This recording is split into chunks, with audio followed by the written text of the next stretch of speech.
that are going to tell us about crushed grains. We have used also a title, Is Gluten Really the Problem?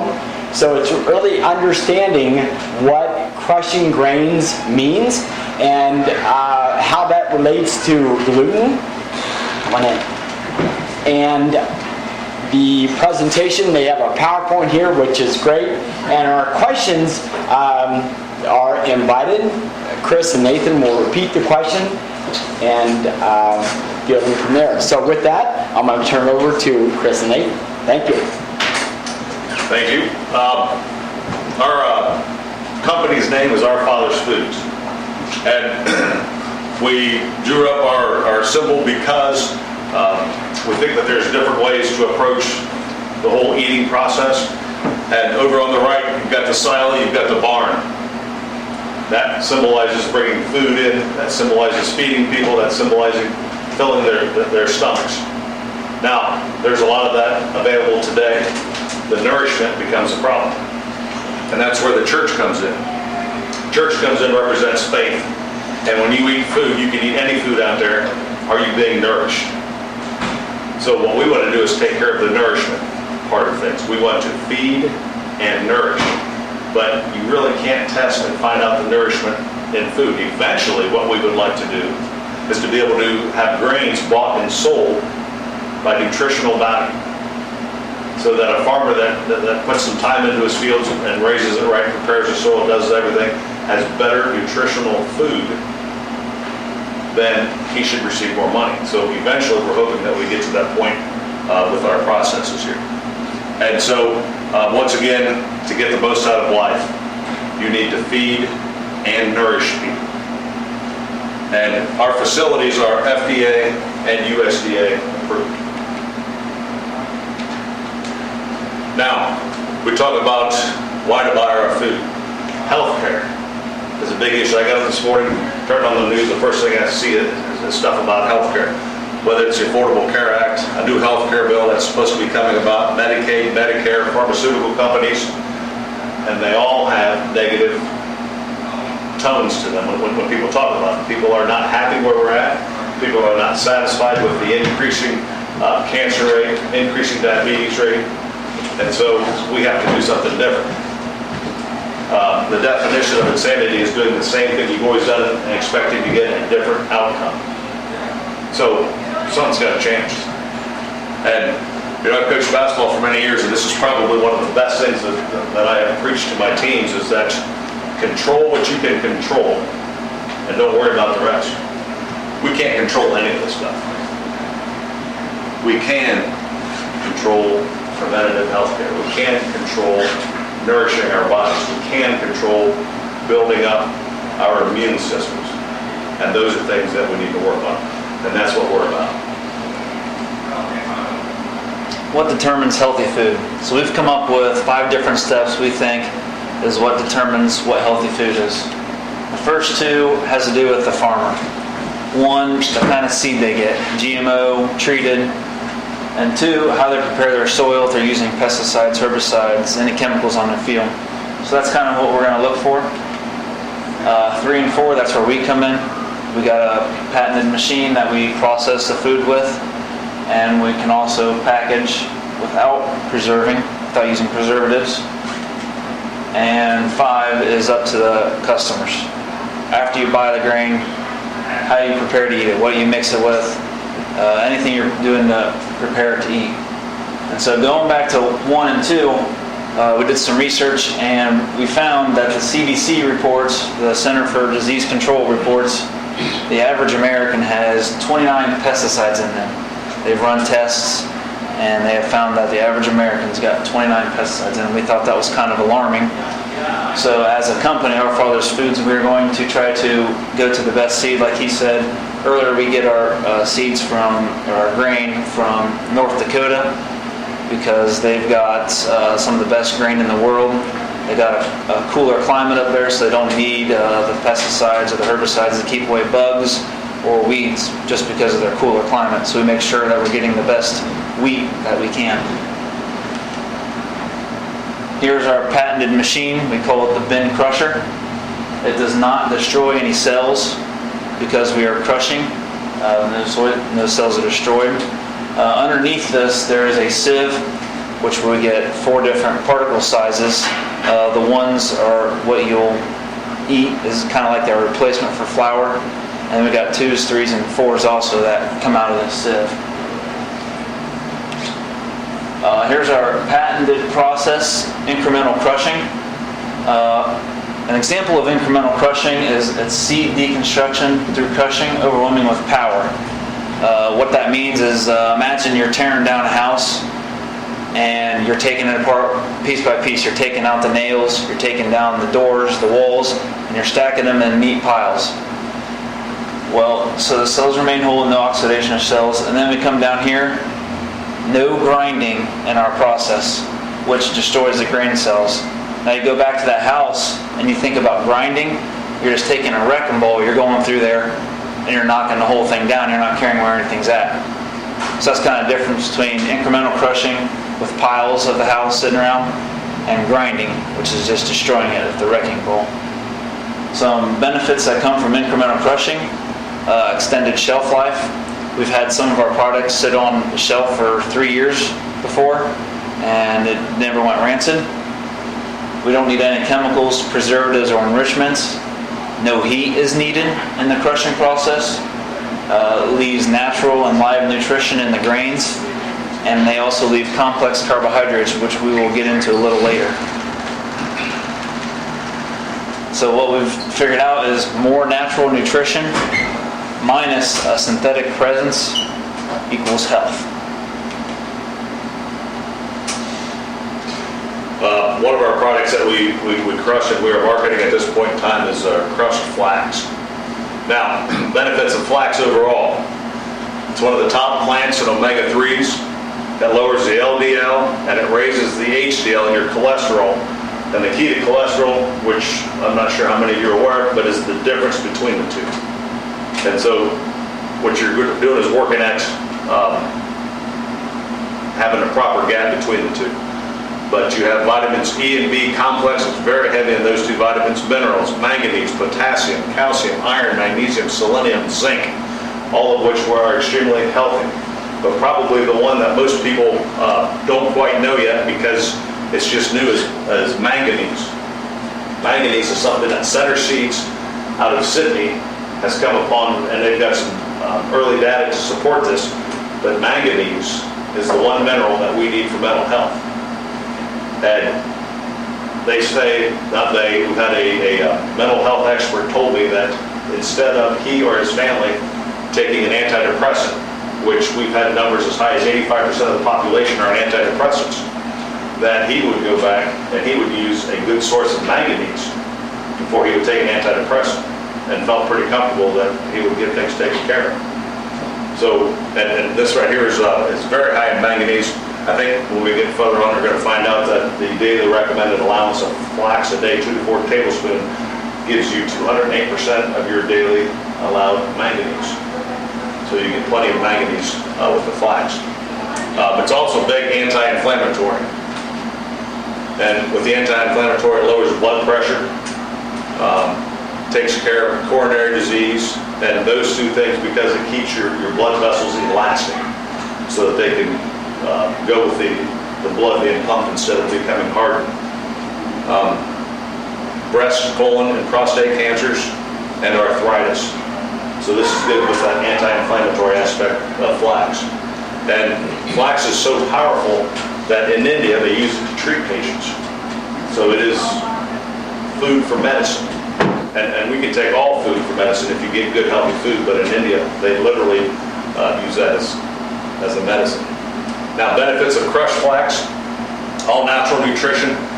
So in other words, no chemicals, preservatives, enrichments. It is what is in there. And it is natural. And the one thing that we found out is that our bodies can handle natural nutrition. The problem that our bodies have is handling synthetic nutrition. And and there's a lot of evidence to that, but probably the biggest thing is a gentleman has a porta-john business, and you go out back, and he's got a pile 6 foot high of supplements, multivitamins, medications, pills, that are sitting out there, and whenever he separates them, he can put the natural stuff out on the field, but he is not allowed to put the chemicals out there. So he's got to separate, but that's all stuff that passes through our body that doesn't get used because our body doesn't know how to. So the natural nutrition remains extremely important. Live food, we don't use heat, we don't kill anything, so everything in it is still live. We talked about the coffee that we crushed, it was jumping all over the place. That problem's keeping it in a container after we crush it because it is still alive. We don't have near as many problems digesting it, more flavor, no inert gases, and we went to organic health food stores and bought flax. When you come in, right above here, where you tear it off above that, it says flush with inert gases.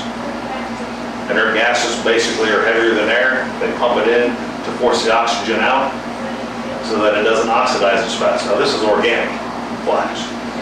And we went to the farmer's market in Slender for 2 years, and a lot of people had problems digesting it because of the inert gases. That's our best guess, and that's their best guess, because we don't have any of those gases in ours. We don't have any chemicals. They had zero problem digesting it, then zero bloating, digestible issues, nothing. And it comes back to, once again, the synthetic presence that's in there.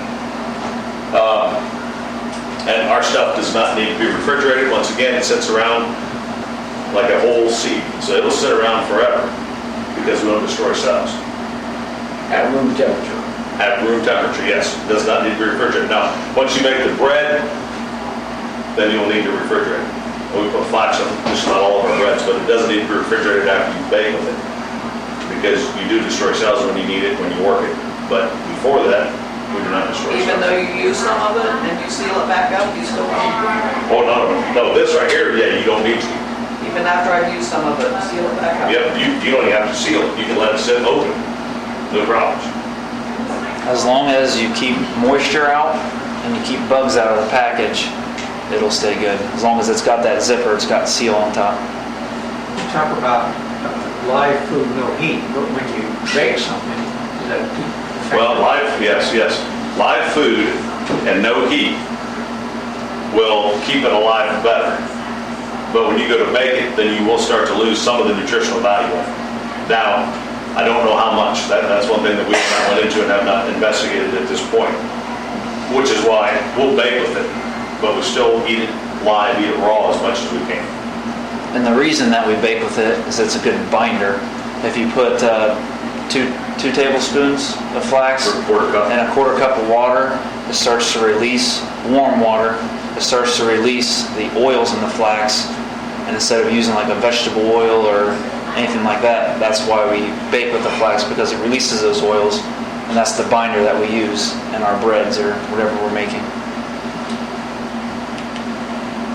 Chris, on back, manganese and mental health and GMO. Isn't it true that GMO grains do not take up manganese? Well, what you've got, I'm not sure if it's the GMO version. I think inherently it is, but it comes back to glyphosate. Well, first he asked if GMO grains are the reason why Minerals. plants are not soaking up the manganese. But what it comes back to is the glyphosate that is being used locks the manganese into the ground. So now a farmer who prepares his soil well and does have a high content of manganese in the soil still does not get that manganese into the grain because the glyphosate will lock it into the ground. Glyphosate, define that. Glyphosate is the main ingredient used in, well, it used to be Roundup, but now it's in most chemicals that kills weeds, right? But it's used in most places now, because it is very effective. Yeah. Agent Orange? Yeah. So, but and it's tough because now you don't get the manganese in your soil or into your plants anymore. And once again, to go back to 85% of the population now being on antidepressants, to me, that makes sense. Now, crushed flax, here's some stuff that we've had this stuff tested. Now, whenever we did this, we tested, and this is just some stuff we bought out of the grocery store. We had it tested, and this is our flax. We had it tested at the same place, same facility. And what we found out is that dietary fiber, they have 2.8 grams per tablespoon, and our flax with dietary fiber was 4 grams. That's a difference from 9.3% of your daily value to 17% of your daily value. And this is all on 1 tablespoon right here. Protein, 2 grams per tablespoon. We have 3 grams per tablespoon. Manganese, which we just talked about, 19.9 parts per million. From the one in the store, ours has 29.3 parts per million. Iron, 51.4 parts per million. And iron over here is 63.2 parts per million. And most of the other nutrition all follows the same path. And so what happens is through heat or whatever process that they're using, they're losing some of that nutrition. And they open the cells. And once you open the cells, it'll just evaporate into the air. A lot of it when that moisture leaves it. And so whenever we pull vegetables in out of the garden, we are pretty adamant that we want to get those things canned, processed as soon as possible, because the longer they sit, the more that you lose just through evaporation. So whatever the process is, whatever's happening, we don't know, but the numbers are different. And for a long time now, people have been talking about carbs. You know, we got to stay away from carbs. We got to not have carbs. The problem with staying away from carbs is we go back up here to dietary fiber. We need dietary fiber. Dietary fiber is a carbohydrate that your body does not break down fully. So as it comes through, it acts as we talked about the last time, a toothbrush for your colon. So you need to have enough dietary carbohydrates, or dietary fiber. And by staying away from carbohydrates, you're losing that. So Dr. Mercola comes back and talks about dietary fiber as far as, or carbohydrates as far as net carbs. So that's what he thinks we need to keep track of, not total carbs. So when it comes down to, as you go down and you take total carbs, you subtract dietary fiber, because you need the dietary fiber, these are the amount of carbs that you need to worry about right here. And in our flax, you've got 5 total carbohydrates, 4 of those are dietary fiber. So in a tablespoon, you have to worry about 1 carbohydrate. And when you look at the big picture, 2 to 4 tablespoons a day is what they recommend.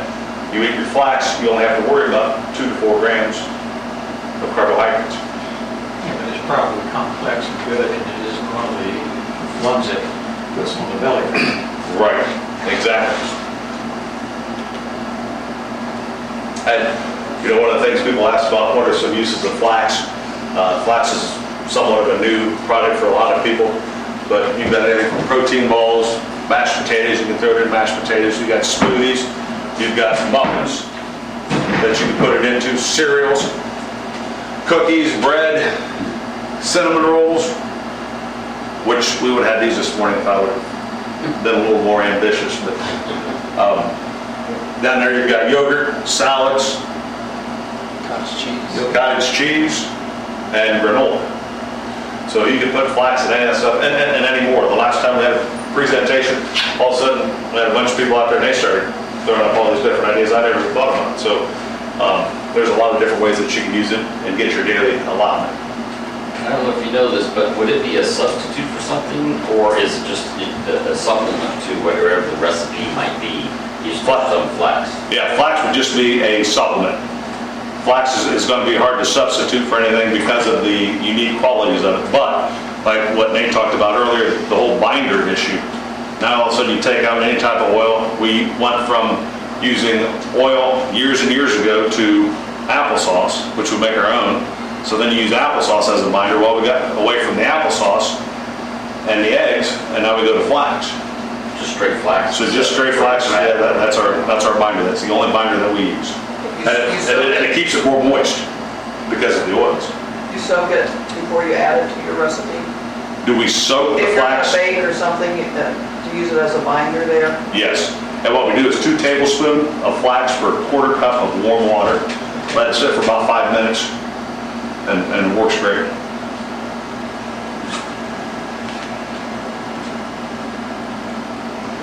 Crushed wheat is our next product. That would be right here, our number ones. And with crushed wheat, we compared it with whole wheat flour because we think it's probably the best out there at this point in time.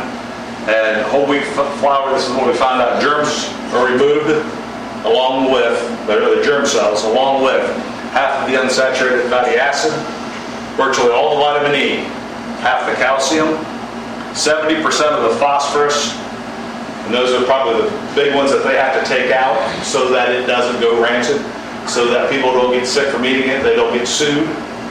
So, and that's all probably necessary with what they've got. And there's a chemical, alloxin, that is created in the process, and that is proven to cause cancer in rats. Now, this is FDA approved, and I'm not sure why they would think it causes cancer in rats and it's not going to hurt us. But this is FDA approved, so we are allowed to eat this. And chemicals that are added. And there's a whole list of chemicals that you can go through. And once again, they're all FDA approved, but probably the biggest one is potassium bromate. Potassium bromate is the process, the chemical that is outlawed throughout much of the world.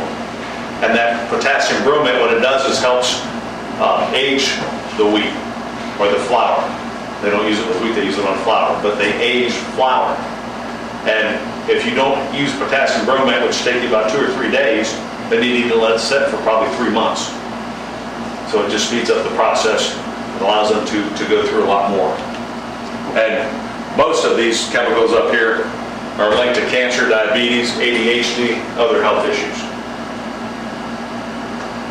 Crushed wheat, no chemicals, enrichments, or preservatives, no heat, better protein, more fiber, live nutrition, natural nutrition, complex carbohydrate, which we brought up before. The big thing about this complex carbohydrate is we have people with type 2 diabetes who they've got a pump on their side and they keep track of their blood sugar, their glucose sugar at all times. And is able to eat our stuff. He has got better energy throughout the day. He likes to run. And the reason that he doesn't run at times is because he doesn't have the energy. But he runs it. He has the energy to go run. He eats this stuff. He doesn't have any issues with his glucose levels. And he watches that minute by minute as he's eating the bread for the next hour. He watched it. Not the first problem with it. Because a complex carbohydrate does not empty into your bloodstream like a simple carbohydrate, which is what is in current flour. So it's a different property. And so that complex carbohydrate becomes extremely important. And once again, we have the extended shelf life. And now we've got 4 different particle sizes up here of crushed wheat. What you can do is mix and match. And we always say, build your own bread. If you want a heavier bread, if you want a lighter bread, if you're worried about not eating for taste, but eating for nutrition, then you can add more nutrition because this is the best, this is the most nutritious product we've got right here. Cream of wheat is what it takes the place of. And we'll get to it here in a little bit about some of the health benefits of it.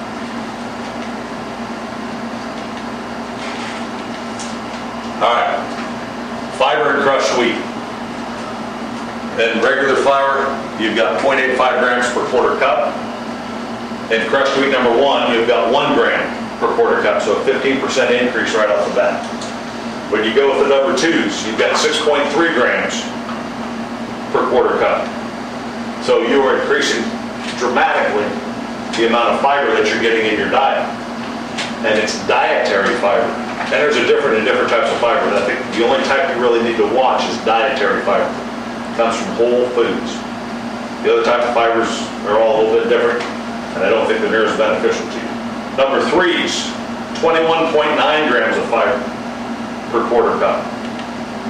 And this is your highest protein as well, of the 4 particle sizes. And number 4, you have 20.8 grams of fiber per quarter cup. And this right here would be your rolled wheat, as opposed to rolled oats. So, the nutritional value of those, when you look at fiber, is extremely important and beneficial, and you can mix and match and create what you want. And, you know, even if you're not gonna put this in bread, use it in place of cream wheat, make it a breakfast cereal. And I'll mix our 3s and 4s, put some honey in it, put some fruit in it, and I'll tell you what, it's very good. And Chris, just to clarify, that 1 plus 2 plus 3 plus 4 equals the whole wheat kernel. Correct. Yes, yes, that is the entire kernel right there. But what we do is we sieve it, and we get these 4 different particle sizes.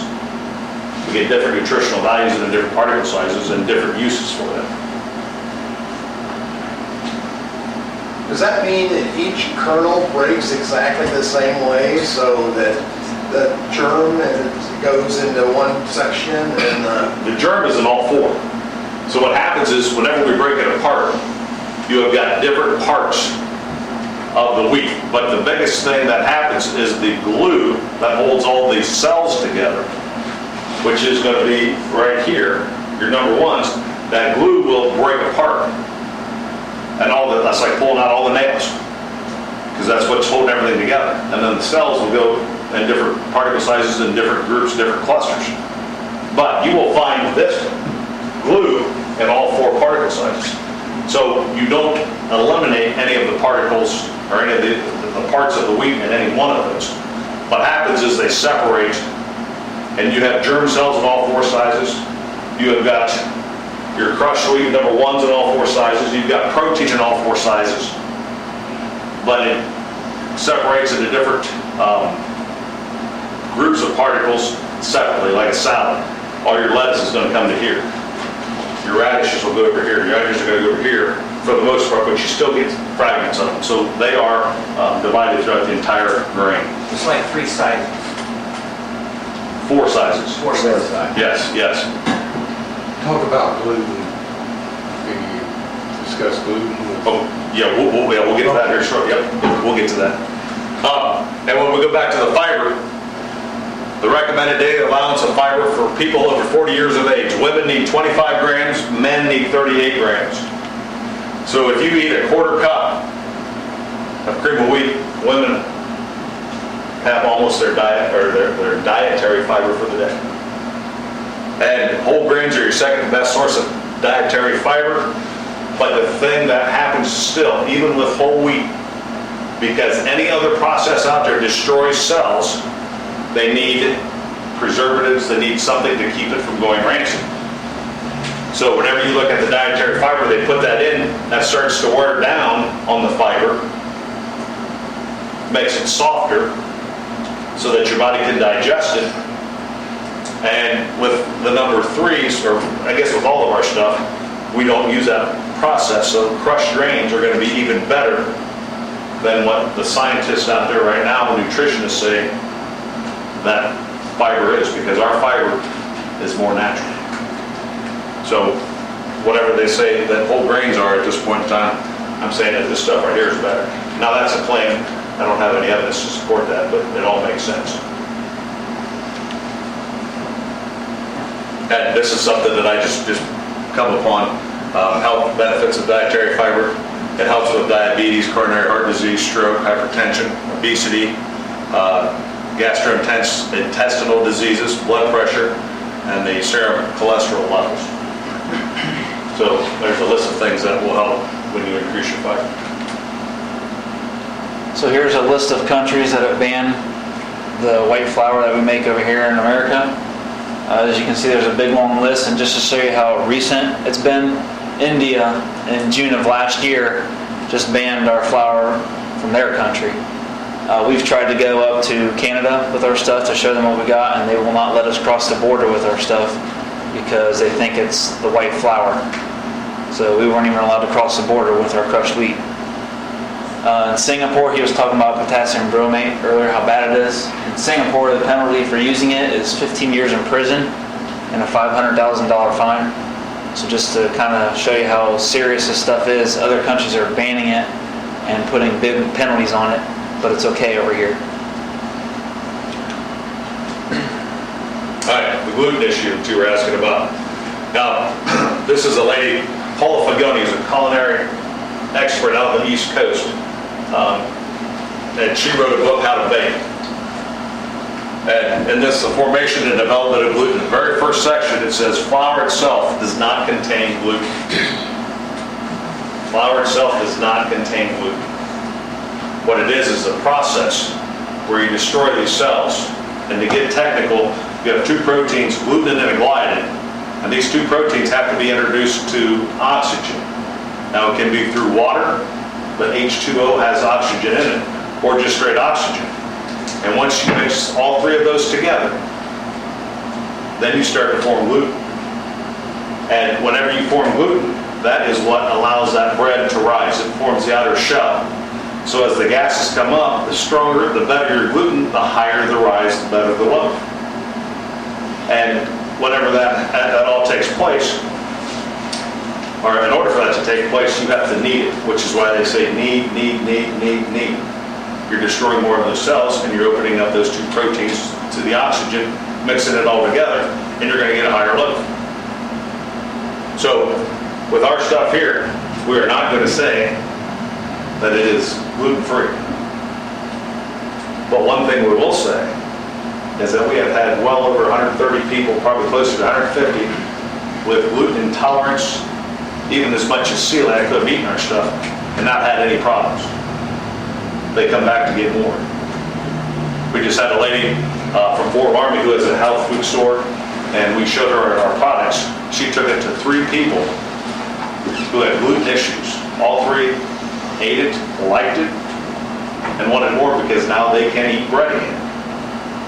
So she calls us up and says, all right, we're in. We want to put your stuff on our shelves.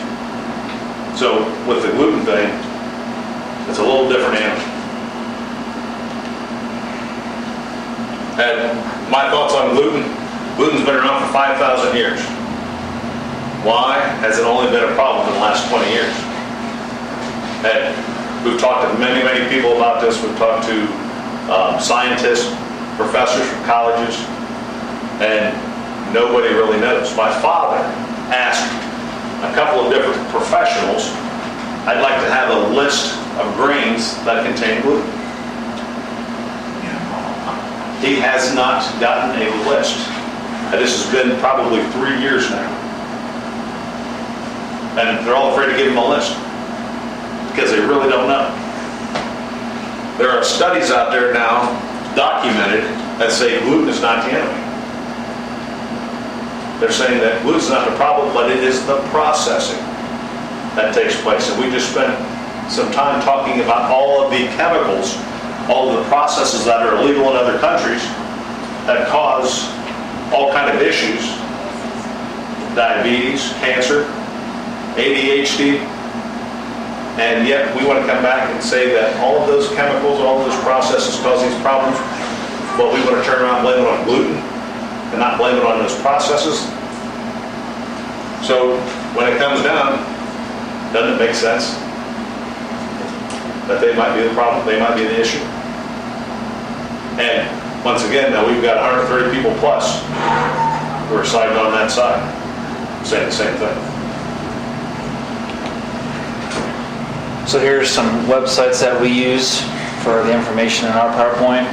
And if you'd want to educate yourselves and look them up yourselves, here are the websites. Here's some more of the websites. So, Just memorize them. yeah. And then here's some contact information for us. We're on www.healthygraincrushing.com. That is our website.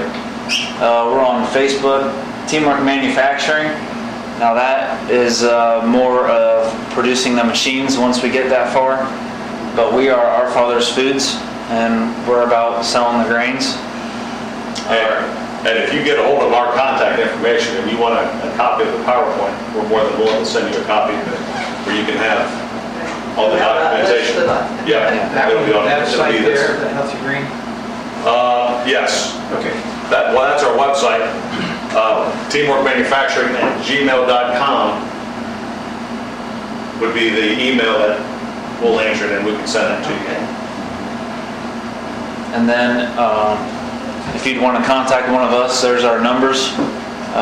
Chris over there, and then me, Nate. And Teamwork Manufacturing, that's his dad, my grandpa. if you'd want to call the shop, or the home phone. The home phone's the one with the answering machine if you'd want to talk to him about getting a machine or whatever. So that's just some contact information for us. And then here's our list of full distributors. In Salina, Coldwater, Fort Recovery, Fort Laramie, Greenville, Minster, Osgood, St. Henry, Versailles, Walpock, and Yorkshire. So. Any questions? Yes, sir. Chris, can you comment on the coffee? That's not a grain, but yet you're just starting to do that.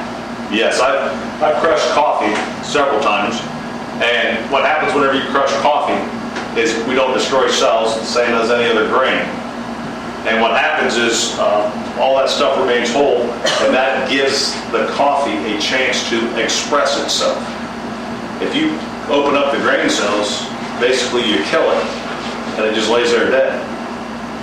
But whenever we keep the cells whole, it has a chance to express itself. And when you get a cup of coffee and you watch, you might be able to see it zigzagging in your coffee as it's just sitting there. I've seen that before.